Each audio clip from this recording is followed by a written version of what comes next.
ये बताएं, जब बात करते हैं फिलॉसफी की और साइंस की, जी, इन दोनों में क्या है? किस तरह से आपने इनको बैलेंस किया? किस तरह से आप इनको लेके चली? क्या तालमेल है? किस तरह से आपने इन दोनों को मैनेज किया और क्या फ़र्क है? देखें, अभी मैं आपको, आज की दुनिया में आप लोग रह रहे हैं, आप लोग यंग हैं। आज ये 20 बरसों में जो दुनिया में तरक्की हुई है, उतनी तरक्की अब 3 दिनों में हो जाती है। ठीक है, अब फिलॉसफीज़ तो इंटैक्ट रहती हैं, साइंस जो है वो तब्दील होती है। ठीक, साइंस जो है, human body is complete science, एक साइंटिफिक लेबॉरेटरी है।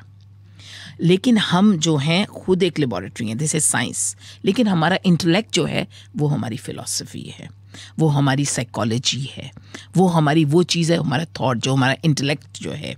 यानी हमारी 3 बॉडीज़ हैं, एक हमारा physical body, the spiritual body and our intellectual body. तो ये बताइए, जब बात करते हैं अदब की और साइंस की, ये तो अभी बहुत, तो हमने साइंस और फिलोसफी की बात कर ली, अब हम बात करते हैं अदब और साइंस की। आपने दोनों में किताबें लिखी हैं, दोनों में आपने भरपूर मास्टर्स किया हुआ है, जी ऑब्वियसली। बिल्कुल। तो ये अदब और साइंस का क्या ताल्लुक है, क्या तालमेल है? देखिए, लिटरेचर हर वो चीज़ जो कि सस्टेन करती है, वो अदब के उस ज़ुमरे में आता है। और साइंस तो, अब तो साइंस के बगैर तो कुछ है ही नहीं ना। अभी हमें समझ आ रही है, ये जो साइंस है ये आइंस्टाइन का नहीं है नॉलेज, ये रब का नॉलेज है। ये इल्म जो है, साइंस का इल्म जो है, ये रब का नॉलेज है। ये वो इल्म है जिसको आप कुदरत का नॉलेज है। अभी मेरी एक नई किताब आई है फ़ज़ाई आलूदगी, अभी कल उसकी लॉन्चिंग भी है, बल्कि इत्तेफाक से तो मैं कहूँगी आप भी आइए उसमें। तो ये है कि उसमें मैंने फ़ज़ाई आलूदगी लिखी, तो उसमें मैं ये समझती हूँ हम क्या हैं। देखें, अभी जैसे उसमें, लेकिन उसमें वो जो किताब कोई पढ़ता है वो कहते हैं ये तो हमें अदब की किताब लगती है। लेकिन हमने ऐसे अच्छे अंदाज से अपने प्लांट्स जो हैं, इनमें साइंस भी है, और इन्हीं प्लांट्स के ऊपर आप पूरी अपने जज्बात की अक्कासी भी कर देते हैं। ये पूरे रोमांस हो जाता है आपका। ये पौधा जो है आपके सामने, ये पूरा रोमांटिक एक एलिमेंट है, पूरी एक आपका फोकस है। तो आप इसको कैसे अलग कर सकते हैं अपनी सोसाइटी से, अपने आप से, अपने माहौल से? और जो हमारा इकोसिस्टम बनता है, वो हमारे जहन का हो या हमारा अपना हो, या हमारा जनरल यूनिवर्स का हो, या इस मल्टीवर्स का हो, इसमें सारी चीज़ें क्या हैं, ये सारे आपके इकोसिस्टम है, उसको बैलेंस करना। तो अदब में भी यही बात है कि जब तक आप कोरिलेट नहीं करेंगे, आप हैं कवाकिब कुछ, नज़र आते हैं कुछ। यानी कि आपकी फ़ज़ाई आलूदगी की जो नई बुक आ रही है वो हम ज़रूर पढ़ेंगे। जी ज़रूर, लेकिन मैं आपको, आपने कोरिलेशन रखे। जी बिल्कुल, इसमें अदब और है साइंस का। जी बिल्कुल, इसमें है थोड़ा बहुत। लेकिन मैं अभी शेर पढ़ रही थी गालिब का, मिर्ज़ा गालिब का। सुनाइए मुझे अपना। जी बिल्कुल, मैं गालिब साहब का, असदुल्ला गालिब का एक शेर सुने, हैं कवाकिब कुछ, नज़र आते हैं कुछ। अब इस शेर को अगर मैं देखूं, जो कि मेरी बैकग्राउंड साइंस की है, कि ये जो सितारे टूट जाते हैं आसमान पे, ये आपको कितने बरस तक चमकते नजर आते हैं। आपको ये बात पता होनी चाहिए कि वो जो सितारा आसमान पे चमकता नजर आ रहा है, वो तो टूट चुका होता है, वो तब भी चमक है। और लेकिन गालिब को कैसे पता चला? क्योंकि आपके अंदर, हर शख्स के अंदर साइंटिफिक या हर तरह का इल्म होता है। हमें अपनी खुद शनासी का सफ़र जारी रखना होता है। जब तक हम अपनी सलाहियत को, वो साइंटिफिक हो, आर्टिस्टिक हो, या किसी तरह की भी सलाहियत हो, उसको हमें अपनी को उजागर करना है, उसको समझना है। तो मैं ये कहती हूँ, अपने आप को समझें, पढ़ें और आगे बढ़ें। बिल्कुल ठीक बात की आपने। जब बात करते हैं दुनिया की, दुनिया में यूएसए की, यूएसए में होने वाली यूएस इलेक्शंस की, तो ये बताएं, आपको क्या लगता है कौन जीतेगा? ये तो इस वक्त बड़ी फ्लिप फ्लॉप सिचुएशन है। अभी ये आपने कहा, चूँकि मेरा सहाफ़त एक हमारा ज़ाहिर है, हम रहते हैं बीइंग वहाँ पे डायस्पोरा के, फिर पाकिस्तान अमेरिकन प्रेस एसोसिएशन के साथ मेरा एक, I am one of the member of that two, और हमने वो उसको किया, बनाया, हमारे खुर्रम शहजाद हमारे भाई ने। लेकिन बात ये है कि मैं आपको एक बात बताती हूँ कि इस वक्त जो सूरत हाल है पाकिस्तान अमेरिकन इलेक्शंस की, उसमें सबसे जो इम्पोर्टेंट चीज़ है वो ये है कि इस वक्त दुनिया में इतनी तब्दीली आ चुकी है कि इलेक्शंस के या किसी चीज़ के भी रिज़ल्ट अनप्रेडिक्टेबल हैं। इस अनप्रेडिक्टेबल में हम सब लोग की मैं समझती हूँ कि चौंक सकते हैं। और इसलिए चूँकि आपने देखा है कि पहले तो ये हमारा था कि आपके जो बाइडन साहब, जो हमारे प्रेसिडेंट हैं, उनकी सिचुएशन बड़ी ऑकवर्ड हो रही थी। उन्होंने ये किया, स्टेप लिया बड़ा, अपने आप को रेजिग्नेशन देके, और कमेला आगे आई। लेकिन अब उनको प्रूव करना पड़ेगा। चैलेंजेस दोनों को हैं। और आप ये भी देखिए, माफिया हर जगह पे होता है। ये माफिया से हम बच नहीं सकते, जो हमारा ये हर तरह का political mafia and cultural mafia. लेकिन इस वक्त 50-50, 49 किसी स्टेट्स में यूँ चल रहा है। लेकिन मेरा जहाँ तक पर्सनली, अगर मैं पेशीन गोई तो नहीं कर सकती, लेकिन मैं इतना ये समझती हूँ कि इस वक्त मुझे यूँ लगता है कमेला को थोड़ा सा, अगर वो हारती भी हैं तो बिल्कुल एज पे, मार्जिन पे हारेंगे, एज पे, लेकिन जीत सकती हैं। लेकिन फिर भी मैं समझती हूँ कि मैं कमेला के हारने के चांसेस ज़्यादा हैं। ये बताइए, अगर कमला हैरिस हार जाती हैं तो और कौन जीत सकता है, किन के चांसेस ज़्यादा हैं? और उससे पाकिस्तान और यूएस के जो रिलेशन है वो किस तरह से बेहतर होंगे या नहीं होंगे? और तो और पीटीआई जो है उनके ग्राउंड्स किस तरह के रह जाएंगे?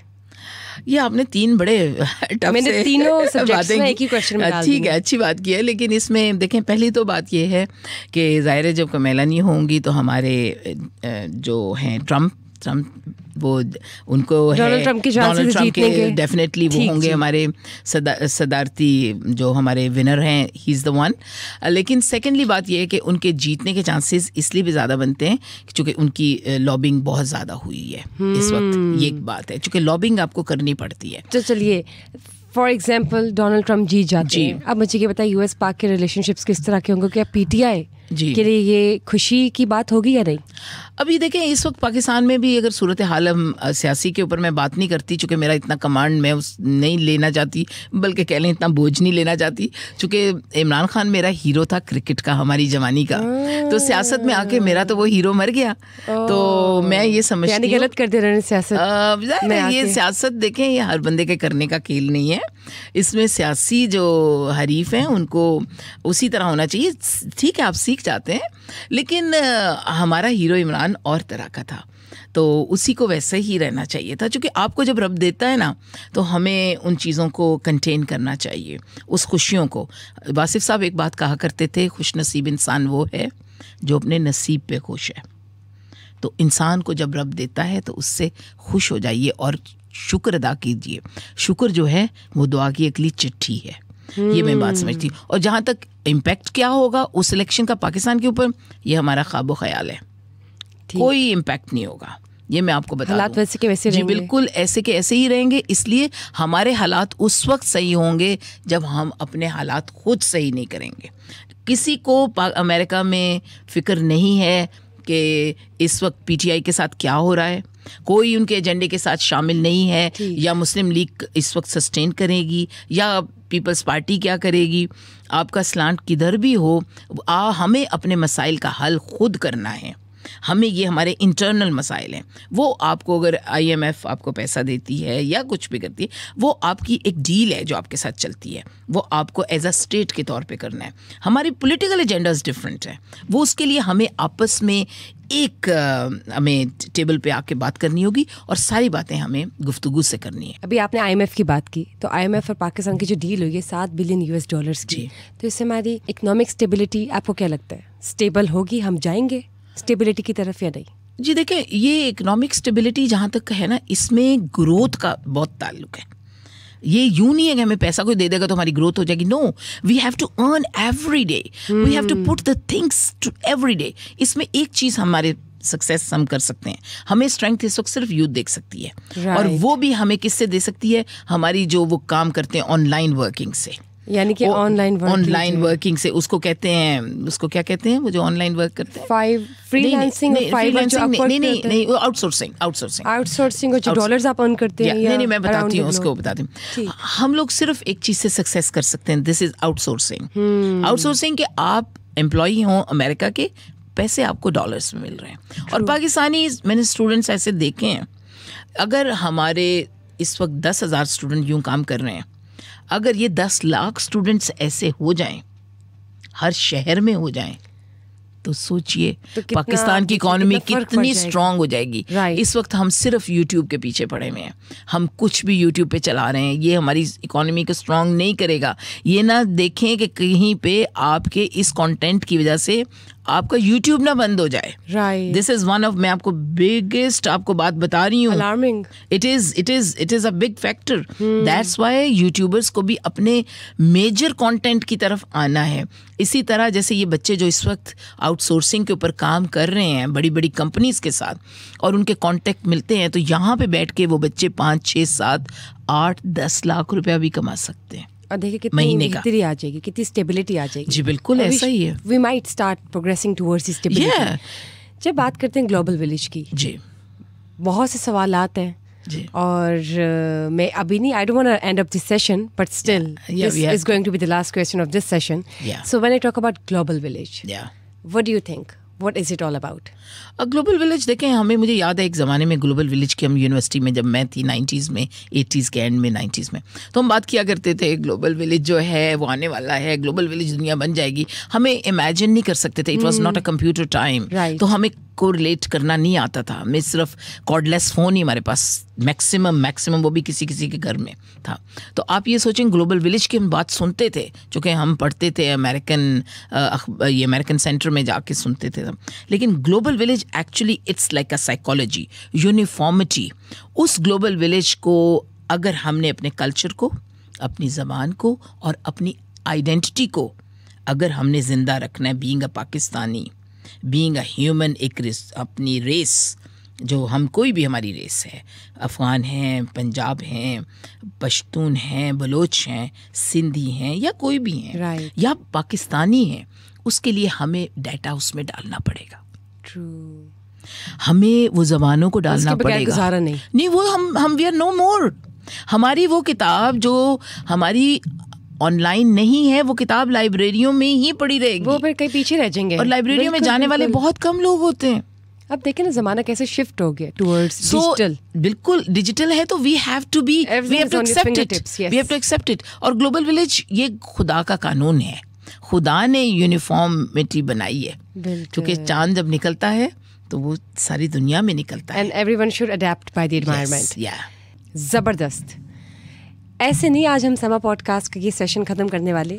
जी, आपने मुझे अपनी फेवरेट पोइट्री सुनानी है. मैं अपनी फेवरेट तो ऐसा ही है जैसे अपने फेवरेट बच्चे का बताना है किसी से पूछना. लेकिन एक शेर है, मैं आपको सुनाती हूँ. चूँकि आपने इलेक्शन की बात की और पॉलिटिक्स की बात की. ना चेहरा ही बदलता है, ना वो तेवर बदलता है. ना चेहरा ही बदलता है, ना वो तेवर बदलता है.